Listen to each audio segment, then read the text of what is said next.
给我2斤肉。我不卖。看着昔日对手沦落到靠卖肉为生，霍元甲心中愧疚不已。若不是当年自己为了争夺所谓的金门第一，硬生生废掉他的双手，或许一切都不会变成现在的样子。他不求对方能原谅自己，只是默默地将一本霍家拳法放在案板上，随后一言不发地转身离去。这本拳谱是他对自己过去罪孽的忏悔，也是一种无声的补偿，希望对方能从中找到新的生机。带着这份沉重的救赎感，霍元甲回到了霍家老宅。曾经门庭若市的霍府，如今只剩下断壁残垣般的凄凉。一直守候在此的老管家见到少爷归来，激动地诉说着家里的变故。少爷，你走了以后，寨子天天来追债，家里的东西一件一件都给拿走，后来还说要拿房子来抵债。这作坊里的每一件东西能保存下来，幸亏有个人送来了一包钱。后来我一琢磨，做这事儿该是林静芬楼上。听到挚友的名字，霍元甲顿时明白了一切。他看着满墙的生死状，这些曾经被他视作生命般珍贵的东西，现在看起来却是如此的讽刺。不再需要他们。我将我爹我娘也不希望再看到你。站在父亲坟前，回想起当年父亲比武时的手下留情，他才终于领悟了父亲的境界。习武之人，修的是心，护的是人，而非逞凶斗狠。这份迟来的觉醒，让他对自己当年的狂妄感到无比悔恨。然而最让他痛心的，还是与发小农进孙的决裂。为了挽回那段珍贵的友情，霍元甲来到了孤月楼。他想向农进孙当面认错，却吃了个闭门羹。客官，对不起啊，我们老板说不想见你，这个是他让我还给你的。他打开手中的包裹，里面竟是农进孙一字一句为他抄录的拳谱。这本拳谱见证了他们最纯真的情谊，也见证了他如何一步步辜负了挚友的期望。物是人非的凄凉让他倍感孤独。就在霍元甲以为自己将要在悔恨中度过余生时，一张报纸改变了一切。他在报纸上看到一名洋人大力士在上海摆下擂台，不仅轻松打下25连胜的战绩，还扬言要横扫东亚病夫。这4个字如同一团烈火，瞬间点燃了霍元甲心中熄灭已久的斗志。但这斗志不再是为了个人的虚名，而是为了民族的脊梁。他决定要去上海为国而战。然而此时的霍元甲早已身无分文，根本无法在短时间内抵达上海。无奈之下，他只好再次硬着头皮找到农进孙。我真的很难开口，但是我只有找你。我希望你借我点钱。还要再去打你的擂台吗？是。我没有你这个朋友，我有必要借给你钱吗？面对拒绝，霍元甲没有辩解，他放下袖中藏着的那份报纸，随后转身离开。看着霍元甲离去的背影，农进孙心中五味杂陈。他拿起桌上的报纸，一眼便看到了那条关于洋人大力士挑战中国人的新闻，瞬间明白了霍元甲的心思，立即派人将银票送到霍元甲手中。霍老板，这是我家主人托我送给你。你家主人是？我家主人姓荣。这一刻，所有误会冰消瓦解，两颗爱国之心紧紧连在了一起。带着这份沉甸甸的信任，霍元甲很快赶到了上海跑马场。此刻全场观众人山人海，大家都在无比期待着这场中外对决。然而就在老外提出要签生死状时，却遭到了霍元甲的拒绝。告诉他，在擂台上以命相搏是中国历来的陋习，可我们有另一种传统，叫以武会友。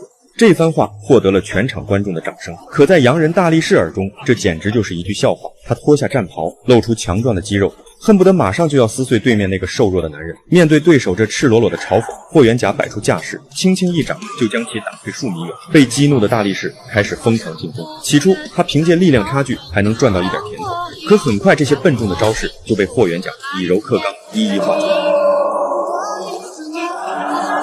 然而对手也不是等闲之辈，他凭借一身蛮力再次缠住霍元甲，随后猛地摔在地上，飞身跃起，朝霍元甲砸去。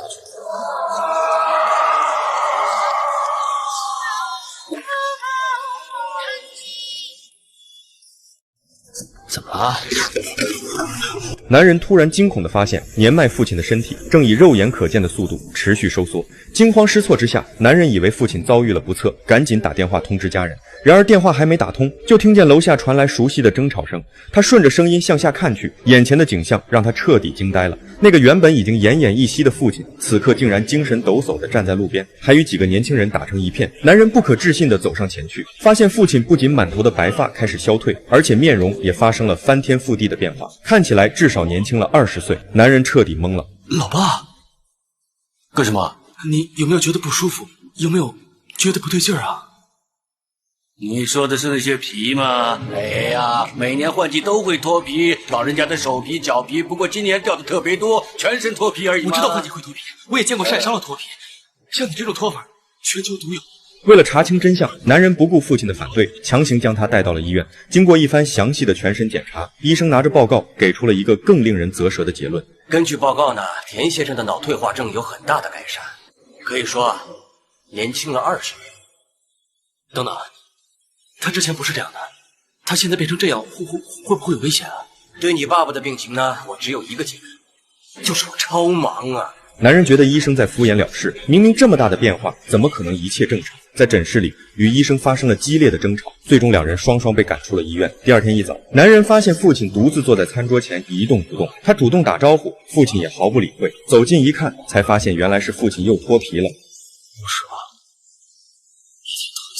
而此时脱皮后的父亲已不知所踪，男人焦急地打电话四处寻找，最后终于在小区外找到。此时的父亲因为在禁烟区抽烟，正跟巡警吵得不可开交。男人好不容易平息了事端，看着眼前这个既熟悉又陌生的中年父亲，心中五味杂陈。父亲的精神状态虽然越来越好，但那个抽烟的坏习惯也跟着回来了。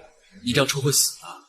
面对儿子的劝阻，父亲展现出一种今朝有酒今朝醉的态度。谁知道下次脱皮会脱成什么样？抽一口是一口喽。很快，第3次脱皮如期而至。这一次，父亲从40岁直接逆生长到了20岁。这个阶段的父亲血气方刚，满脑子都是年轻时的江湖义气和赌马的快感。这触碰了男人的逆鳞，唤醒了他童年最黑暗的记忆。王八蛋！你不是在叫我吗？我可是你老爸啊！你是我老爸。上说你拿家用去赌钱，输了回来就打我们出气，要就喝得醉醺醺的，像坨屎一样，害得妈妈常躲在房间里哭，一句怨言也不敢有。要是妈妈大家都拼命干，撑住这个家，我早死了。我不顾家，那你说，是谁每个月准时把钱寄回大陆，供养整个村子？是谁省吃俭用了9年，存够钱申请你妈来香港？没有你妈，哪会有你这个臭小子？父子俩在争吵中互相揭开了伤疤，也触碰到了彼此内心最深处的痛楚。虽然母亲的离世与父亲的过去有着千丝万缕的联系，但此刻的争吵却让真相变得更加复杂。到了第4天，当男人再次走进屋里，发现父亲已经变成10几岁的模样，还没等他缓过神来，更加诡异的事情就发生了。父亲这几天脱下的皮竟然纷纷开始复活，好家伙的，这下有好戏看。